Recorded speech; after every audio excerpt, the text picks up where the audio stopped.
Sometimes popping my knuckles, and I do this all the time. That hurt more. No, actually, that kind of feels good, actually.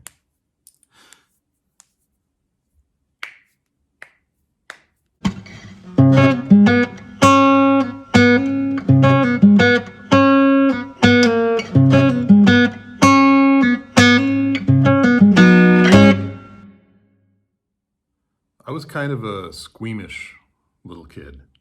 I wasn't a daredevil. I wasn't a fearless little kid. And I would freak out about possible injury and possible pain pretty easily. And I remember once when I got just 2 little stitches. I fell on my bike, didn't even slice it. You can't even call it a slice because it was so small. Just nicked my brow and went to the hospital and got 2 stitches. And I think because my mother mentioned, you're gonna need stitches probably, or my sister said, you're gonna need stitches. One of them did. Cruel, either way. I cried all the way to the hospital, and I cried at the hospital because I was gonna need stitches, and we all know that stitches are gonna hurt. And so it was the fear of what was going to hurt that was making me cry.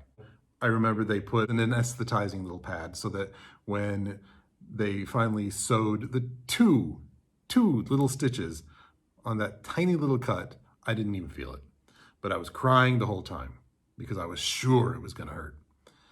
Even though I think a week earlier, my sister had gone and gotten 5 stitches on her chin, and I don't think she cried at all. Although she was so young, she didn't know what was happening. She didn't have the existential fear that I had at that advanced age of 5. So it was that fear of pain that might come that was making me freak out. So when I left the hospital and I knew that I was going to have to give myself a shot, that same fear of the pain that might come made me freeze when I had to give myself the shots. And the first shot that I had to give myself was for dinner. And so that was going to be, I think I was giving myself 8 units of NovoRapid. And I had to give myself a shot in the arm. I still mark every shot that I give myself. So I have a series of dots on my arm, I have a series of dots on my abdomen, and I have a series of dots on my thigh, just so that I'm not injecting the same part. That's evidence of my very ritualized and obsessive and compulsive behavior, which has actually been a real help for me. Just doing things the same way until they become routine, and doing things so that I'm not even thinking about it has been a huge part of taking care of myself and making sure that I'm making the right decisions, because the right decisions have become habit. The right decisions have become almost a necessary ritual. So the first shot I had to give myself was with this tiny little, and you can barely see it. Let me see, if I hold it, yeah, right there, you can see the tiny little 4mm needle. The part of the needle above the knife is the 4mm that go into your skin. They barely get into the fatty layer of the skin where you don't even have that many nerves. And those 4mm freaked me out. I froze. I sat there holding the insulin pen, hovering over my arm, just, I couldn't do it. I held it there, I got closer and closer. I thought, do I push it in slowly? Do I look away? What do I do? How do I do this? And I just froze. And so I thought, let me step away from it. Let me go do something else, get a drink of water. And then when I clear my mind and I become an adult, maybe I can come back and I can just give myself this stupid little shot. I came back to it. I thought, okay, I can do this. I'm ready. And I held the insulin pen and I just sat there hovering.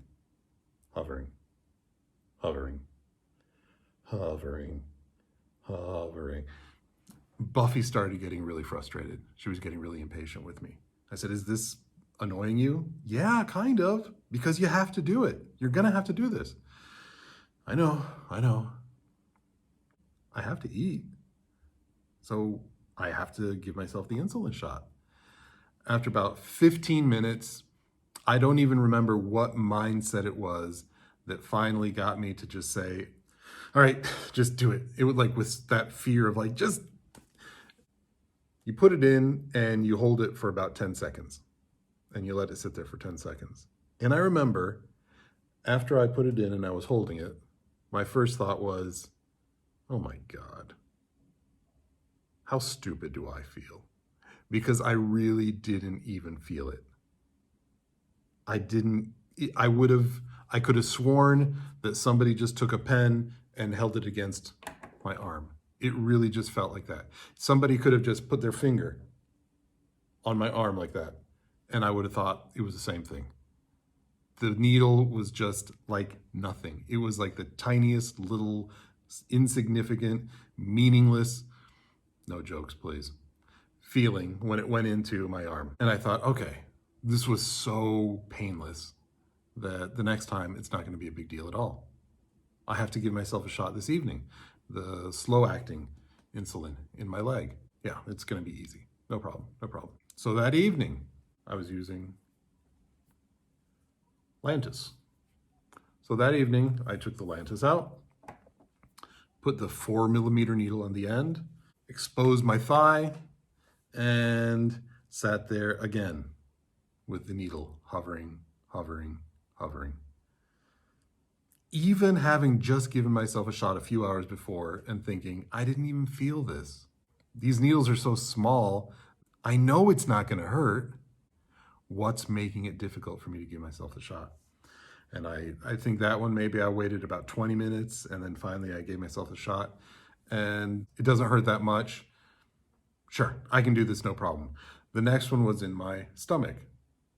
So for breakfast the next morning, I remember hovering a little bit over my stomach and maybe it wasn't that big a deal. I don't know. I can't remember if it right away started to really stress me out.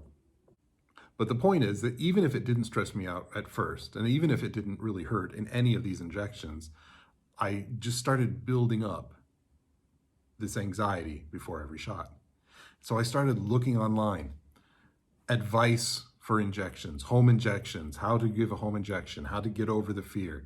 And all of the advice that I was getting was saying things like, put a little bit of ice on the area that you're going to inject because that'll take the pain away. And I remember thinking, well, pain isn't the issue. They would say, go in at a different angle because sometimes that can make it a little less painful. And I thought, well, but that's not my issue. Every bit of advice that they were giving me was for how to make it less painful. Getting rid of the pain wasn't going to help me if I wasn't giving myself the shots in the first place. If I was sitting there fretting over every shot, it didn't matter that it wasn't painful. So if I put a smiley face to remind myself, that one didn't hurt. And so I gave myself a little smiley face. Oh, this one, I didn't even feel it all, little smiley face. And then every once in a while, I would have one that stung a little bit. And so I would just put a little X, not a big deal. I had a couple that did hurt, and so I put a little frowny face. But then I thought to myself, actually, I've had a few of the shots that did kind of hurt, but they didn't really even hurt that bad. It didn't hurt any more than, pulling a hair out of your arm. And I can do that without even flinching. I just grab a hair and I can pull it. And right now, I just felt, look, I pulled all that hair out. I knew it was going to hurt a little bit, but I was able to do it without caring. So why couldn't I get my mindset in that same place where even if it's going to hurt, I don't care? Something about the idea of a needle going into your skin freaks people out. It freaked me out. And I don't know what the psychology of that was. I don't know why the needle going into your skin is, for some reason, a special kind of anxiety. And it is. A lot of people have that fear. And there are all sorts of psychological history and reasons and maybe the idea of skin being pierced and all of that. Man, I don't know. But I was, as a kid, I would put needles under my skin knowing that it wasn't going to hurt. You just put them into your fingertips through the callus. I would do that.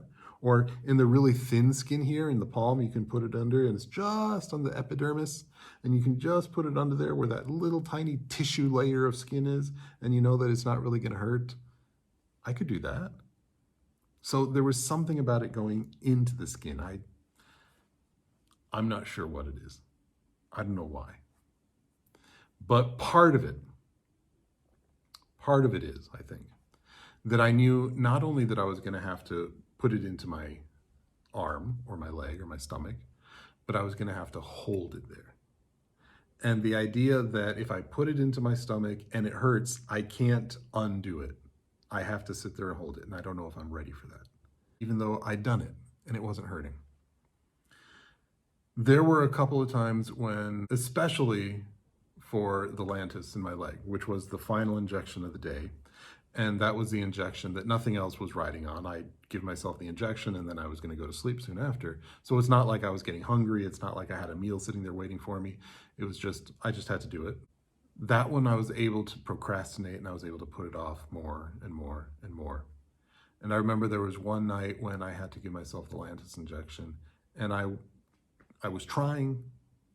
I was sitting there with the Lantus pen ready to inject my thigh. And it took me about an hour to finally get it. An hour. Procrastinating, stalling, putting off something that I knew was not going to be painful. Or even if it was painful, it was not going to be that painful. Just because of the idea of a needle. Honestly, if I did this, that hurt more than any injection that I gave myself. Popping my knuckles, and I do this all the time. That hurt more. No, actually, that kind of feels good, actually.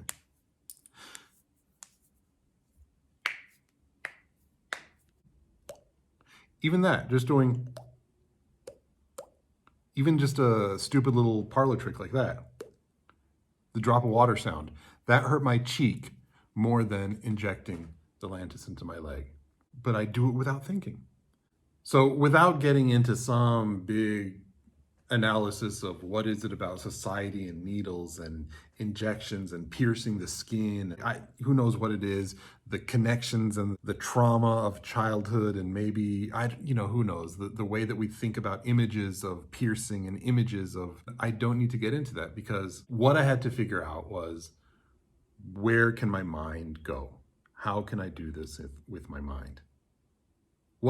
What can I do in my mind, regardless of reasons? What thinking behavior is going to help me out here? I tried to combine the thinking and acting behavior so that I would take the pen and I would again and again just get used to this motion. Okay, pen, stab, pen, stab, pen, stab, pen, stab. Without the needle, and so okay, so holding the pen and putting it into my arm became a habit, a behavior, a motion with my arm that I thought I would get used to. And then I thought, okay, I know how that feels. I can do that. So then I would take it, I would put the needle, open it up, and I would freeze. I tried putting the ice so that I would put the ice and then, okay, I can't even feel that right there. There's no way. It's impossible that that's going to hurt. I couldn't do it. I balked until my skin warmed up and the sensation came back and a little more sensitive. Then I thought, I ruined it. Now it's going to hurt even more. Even though I had to tell myself it's not going to hurt. I tried just psyching myself up. Just do it. Just do it. Just do it. Just do it. So eventually, the first important step that I took was to have a script in my mind that demanded of me an honest answer. So I asked myself two questions. The first one was, before I pick up this pen, can I do this? Can I give myself the injection? And I had to answer yes. Of course I can. I've done it. I can do this. Yeah. Question two, will you do this? And for whatever reason, maybe you can call it a little bit of momentary or very localized integrity, I wasn't going to say, yes, I will do this, and lie to myself. So I sat there and I waited. I didn't even answer the question until I knew that I was going to be able to say, yes, I will do this. It's easier to answer that second question than it is to give you the shot. But I still held myself to the standard of, I'm not going to answer this unless it's absolutely honest. Can you do this? Yes, I can. Will you do this? Yes, I will. And with that answer, I did it. And that became my ritual. Can you do this? Yes, you can. Will you do this? Yes, I will. And that pause was always just enough time to put some little check on myself where I was only going to say it if I was sure. That wasn't the last step though, because even though I said, can you do this? Yes. Will you do this? Yes. I would hover for a few seconds, up to about 4 seconds. I just had to play that out there to see how long do I remember it sort of taking. So it would up to 4 seconds where I would hover over the spot and then I would inject myself. I had a couple extra little rituals where, let's say that it was on my stomach, I would, you pinch a little bit of the fat and then I would just tap the area to see if there was any sensitivity there. Because every once in a while, there would be a bruise and you really don't want to inject in the bruise. So I would tap around, yeah, there's no sensitivity there. And then you hold it and looking at that needle next to the skin, because I had said to myself, yes, I will do this, that wasn't allowed to deter me. It wasn't allowed to freak me out or scare me. Like, yeah, it doesn't matter. I will do this. And it would go in. For several months, I still noticed that there was this weird like cliff that I had to get over, because I would sit there, I would hover, and then I would hold my breath. My breath would sort of catch, and then I would do the injection. There was always this deep breath after I injected myself, or while it was there in my skin. And that deep breath always felt sort of like a reminder that you're making too much of this. So I remember talking to one person who said to me, yeah, what I kind of had to realize was that the hovering isn't helping me. She said the hovering actually makes it worse. The hovering is what makes it difficult. So I started to notice that even though I was giving myself the injections with a 4-second pause, there might have been a time or two when it went to about 5 seconds. And I thought like, okay, that's just getting back to how it started off, where the hovering is making me wait and put something off for no good reason. So how do I get rid of this hovering? And how do I get rid of that sense of impending doom that's making me take that deep breath after I do the injection? And there was no real trick to this, and this wasn't anything that I figured out, but it was the next step, and I mention this because it only happened about a month ago, that I was able to pick up the pen knowing, and I didn't have to go through that same script anymore, but I knew that I can take this and without thinking, just put the needle in, open up the area, tap the skin, and just do it. Just inject. I really can't give anybody 100% guaranteed advice on how to give yourself an injection and how to get over that fear and how to make sure that you do it. There are a few things that are worth repeating that I had to learn to remind myself and that might help somebody else. It doesn't hurt. It really doesn't hurt. And if it does hurt, it's not going to hurt that bad. And you've done other things on purpose without thinking, knowing that they're going to hurt more than these injections are going to hurt. The other thing is, you're going to have to do it. So stop looking for excuses to put it off. The other thing is, you can find some space in your mind that you can tell yourself, get into the space that you know is going to take you there. Look for that ritual, trick, statement, swing thought, whatever it is that you can just automatically do. For me, it was the old well-known trick of commit to something before you actually do it. And then when you're in the position to do it, that commitment is going to help pull you through. Maybe the most important lesson that I learned about the injections and what was making me wait and what was making me stall was that behavior was defining me. And so I was allowing myself to be defined as the person who waits, the person who stalls, the person who's afraid, the person who can't do this. And then every time I had to give myself an injection, I was like, well, here I go again. Here's that thing that I always wait on. Here's that thing that I'm never good at doing. And so I had to change that definition. And I had to become the person who can commit to and do it. And then after that, I was able to become the person who can pick up the pen and just do it without thinking. After many, many months, I was able to do that. The key to that redefining is that I couldn't let myself get locked into behavior that I knew I wanted to change. And so I had to, in my mind, say, it's not going quickly, it's not changing, it's not becoming easier that fast, but it will. And I'll get better at this. And I'm not gonna stop trying to get better at this. I'm not gonna give up on making this ritual easier and easier. Anxiety can go away. Fear can eventually realize its uselessness. That was one of the early real gaps in resources that I noticed, which was there was nobody out there and nobody around me that could really talk to me about what my mental space was when I was trying to give myself the injections.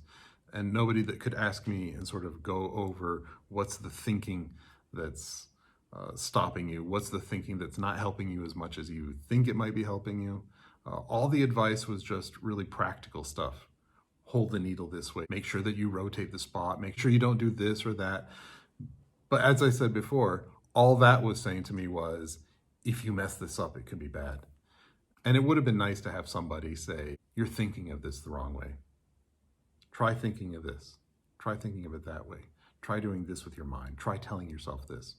This is where I would actually love to hear somebody explain or somebody go over or somebody to recount what their thought process was that changed their relationship to the needles. If it was never difficult for you, I don't need to hear that. That doesn't help anybody. But if it was difficult for you and you figured out a way to get past that, that I'm interested in. And that can help somebody else. And that might be worth sharing. Leave a comment, send a message, share somehow, speak up, because I only have one person's success story on trying to get over that hill. And there are a lot of ways over that hill. And somebody's going to need some advice that's better than what I've given. Please, please, come, give, share the wealth of your wisdom. All right. Bye.